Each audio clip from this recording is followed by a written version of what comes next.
Wait তোমরা ভাবছো ট্রেনের লাইন কেন দেখাচ্ছি? আজকে যাচ্ছিলাম একটা অন্য জায়গায়। দাঁড়াও তার আগে ইন্ট্রোটা দিয়ে নিই। হোলা मैं हूं Sudip and welcome back to my another mini blog. আর আজকে যাচ্ছিলাম আমি একটা জায়গায় আমার কিছু স্পেশাল মানুষের সাথে দেখা করতে, প্রায় 2 মাস পর। দাঁড়াও দেখাচ্ছি তাদেরকে। আর এই দেখো আমি অটো থেকে নেমে উঠে গেছি বোটে। আর এই জায়গাটা কি চিনতে পারছো তোমরা? কোথায় বলো তো? গঙ্গা। এটা হচ্ছে নবদ্বীপের গঙ্গা। ইয়েস, আমি এসেছি আজকে নবদ্বীপ। আর নবদ্বীপের গঙ্গা কতটা বড় তোমরা দেখতেই পাচ্ছ, আশা করি তোমরা দেখেছো। আর এদিকে আমি নৌকা থেকে নেমে হাঁটছি আর নবদ্বীপে এসেছি। আর মন্দির দর্শন হবে না, সেটা তখন হতেই পারে না, কারণ এখানে অলিতে গলিতে মন্দির।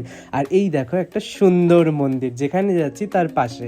আর তোমরা ভাবছো আমি চুল কি করছি? আর বিকজ আমি চুলের প্রতি ভীষণ অবসেশন। আর ঢোকার আগেই দেখো আমাকে একজন ওয়েলকাম জানাচ্ছে। আর এসে তো আমি খেয়ে দিয়ে শুয়েই পড়েছিলাম। দাঁড়াও তোমাদেরকে তো দেখাতে ভুলে গেছি কোথায় এসেছি। দাঁড়াও। আর এই দেখো মাই মাম্মি জান, আমি এসেছি আজকে বাড়িতে। আর এই দেখো আমার বাড়ি ড্রামা কুইন। আশা করি সবার বাড়িতে একটা না একটা ড্রামা কুইন থাকেই। আর এইটা হচ্ছে আমার বাড়ির ড্রামা কুইন, মানে আমার বোন। ভীষণ ড্রামা করতে পারে গাইস, কি বলার নেই। আর এখানে আমি আজকে বাড়িতে এসেছিলাম বিকজ অফ পৌষ সংক্রান্তি ছিল, পিঠে খেতে এসেছিলাম। আর অনেকদিন পিঠে খাওয়া হয়নি, তাই মাকে জিজ্ঞাসা করছিলাম কি কি পিঠে বানিয়েছে। আর মা তাই আমাকে সব রকম পিঠের নাম বললাম। আর সব পিঠের মধ্যে আমার সবচেয়ে বেশি ভালো লাগে দুধ পুলি। আর আমি তো কোনো দিনই একা আমার পক্ষে সম্ভব নয় দুধ পুলি বানানোর, আর তার জন্য বাড়িতে চলে আসছি। আর এই দেখো আমার বাড়িতে দুধ পুলি রান্না হচ্ছে, মা তখন গরম করছিল। আর আগের দিনকে পৌষ সংক্রান্তি ছিল, তাই সেদিনকে মা বানিয়েছিল। আর এই যে আমার মা এদিকে পিঠে অলরেডি বানাচ্ছেও, আর আমি তখন দুধ পুলিটা গরম করছিলাম বিকজ আমি খাবো বলে।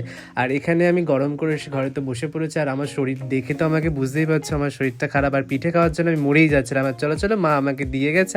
আর এই দেখো সরা পিঠে আর পাটিসাপটা। আর ততক্ষণে আমি খেয়ে দিয়ে তোমাদেরকে জানাই কেমন হয়েছে খেতে, কারণ আমি এটা খাওয়ার জন্য কলকাতা থেকে বাড়িতে পর্যন্ত চলে এসেছি পিঠে খাওয়া বলে। আর তোমরা কোন কোন পিঠে খেয়েছো আর কেমন খেয়েছো সেটা কিন্তু অবশ্যই কমেন্ট করে জানিও। আর আমার তো দারুণ লাগছিল।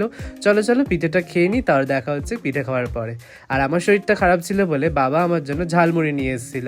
আর ঠান্ডা লাগার জন্য আমার মুখে কোনো স্বাদই ছিল না, তাই বাবা বললো ঝালমুড়িটা খা, ভালো লাগবে। আর চলো আমি ততক্ষণে ঝালমুড়িটা খেয়ে নিই। ততক্ষণে তোমরা ভিডিওটাকে লাইক কমেন্ট শেয়ার করে দাও।